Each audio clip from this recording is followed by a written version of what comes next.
Peux-tu imaginer qu'un médecin qui sauve des vies soit en réalité un tueur en série pervers et violeur? Chaque fois qu'il sauve un patient en chirurgie, il viole et tue systématiquement une femme en compensation. Et ce qui est encore plus pervers, c'est qu'il veut ressusciter John, un violeur-tueur en série mort depuis 20 ans. John était encore plus inhumain. À chaque fois qu'il commettait ses crimes, il plaçait un miroir devant ses victimes pour qu'elles voient leur propre humiliation. Heureusement, John fut condamné à mort. Mais 20 ans plus tard, quand Michael découvrit l'histoire de John, il regretta sa mort. Par vénération pour John, Michael vola l'urne funéraire de John et la ramena chez lui, puis la caressait tous les jours. Il imita John en kidnappant une femme, puis suivit le modus operandi de John en plaçant d'abord un miroir devant la femme, puis sortit une hache et la força à regarder sa propre mort. Cependant, après plusieurs crimes, Michael réalisa que cela ne le satisfaisait plus. Il voulait devenir complètement John. Alors, Michael trouva une sorcière et menaça sa fille pour forcer la sorcière à invoquer l'âme de John.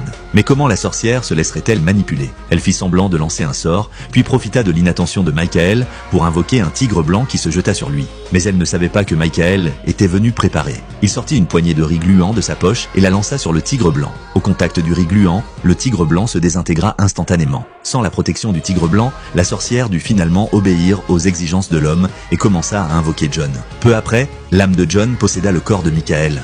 Dès le premier jour de sa résurrection, John jeta son dévolu sur la femme de Michael. Ainsi John, qui n'avait touché aucune femme depuis 20 ans, utilisa le corps de Michael cette nuit-là pour posséder sa femme. Mais en tant que prédateur sexuel impitoyable, une seule femme ne pouvait le satisfaire. Le lendemain au travail, il jeta son dévolu sur l'infirmière devant lui.